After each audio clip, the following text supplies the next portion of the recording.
I know it's a very difficult thing to do, to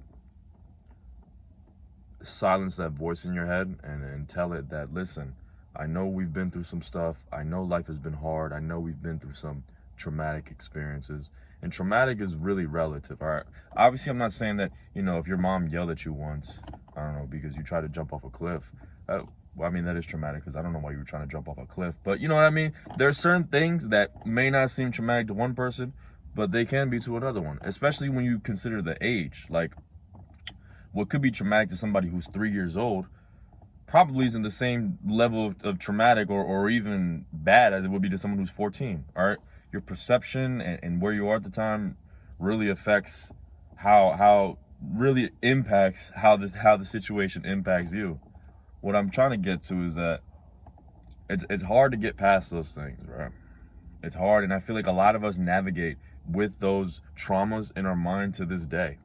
Like, you might have been cheated on once by your girlfriend, and now you think that all women are bad, or not even that. It might not even be that you think all women are bad. You think that you're unworthy of being around any women. You think that you're unworthy of getting into a serious relationship. You just need to understand that more often than not, first and foremost, there was a reason why it happened. All right. The truth is, really, when it comes to situations like that, this is specifically towards like getting cheated on. Somewhere along the lines, you messed up. All right. Unless if she was just a really, really bad person, you probably abandoned her in one way or another, or you weren't there when she needed you. Abandonment. And as a result, was it the best? Is it necessarily right for her to have done that? No. But it makes sense. You can't get on here and say that doesn't make sense. Again, it's not morally correct.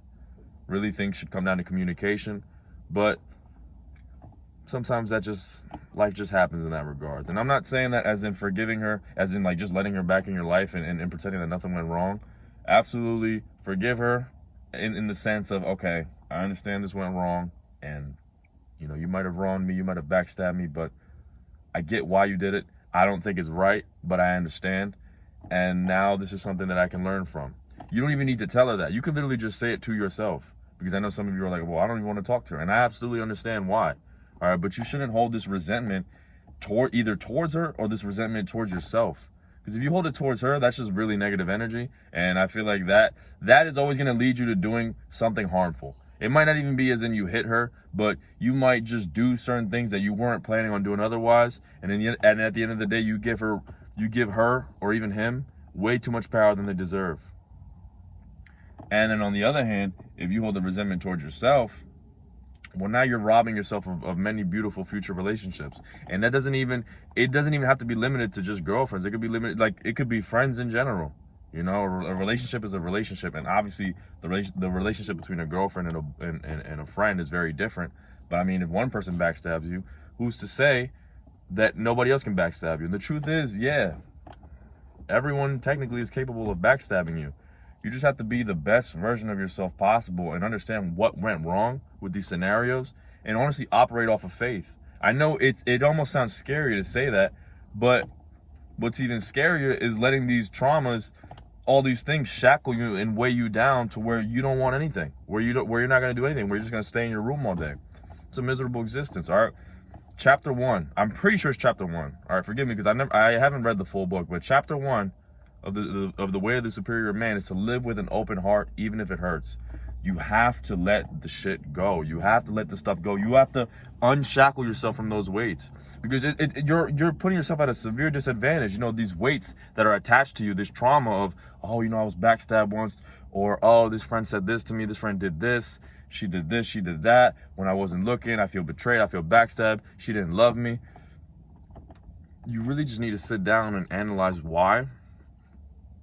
And always, I know people don't like hearing this because it's very practical, and more often than not, I don't know what it is exactly, but we like throwing pity parties. We like just getting into a habit of just feeling bad for ourselves, feeling sorry for whatever reason. I'm not exactly sure the science behind it, but we like doing that. But the truth is, there's always a way to improve. There's always a way to look at it to where you become better in the process. And that doesn't involve putting other people down. That doesn't involve shitting on her. That doesn't involve shitting on him.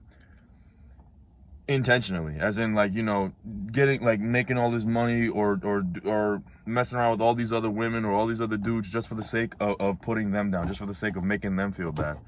It's more so for you, because you deserve it. And not only do you deserve it, the people around you deserve it, man. Your mom and dad don't deserve a weaker version of yourself, a more resentful, a more hateful version of yourself just because of one girl. Your mom and dad don't deserve a more angry, a more a worser version of yourself because you got backstabbed by a group of friends. It hurts. I understand it hurts, and we tend to like to dwell on that feeling of pain, but you have to, you know, I see it as a shit sandwich. You have to just eat it. Just eat it. Eat the frog. Just eat it. Just eat it and move on. All right, you're taking all these little bites, and it's been years, bro. Get it over with. Get it over with. It's hard. I understand. It's absolutely hard. You may shed a lot of tears. You might. All right. I feel like some of us underestimate how much pent up anger, trauma, and aggression that we have inside of us. But you're gonna have to get it out eventually, because these things are haunting you. It's genuinely haunting you, and it's holding you back from a beautiful life. Not only a beautiful life for yourself, but for everyone around you. Because at the end of the day, the better you become, the better everyone else around you becomes. So please, free yourself. It may take some days. It may take some weeks. It may even take years, honestly. I'll skip the months. It may take years. But that's better than never healing yourself to begin with. That's better than never starting. Trust me.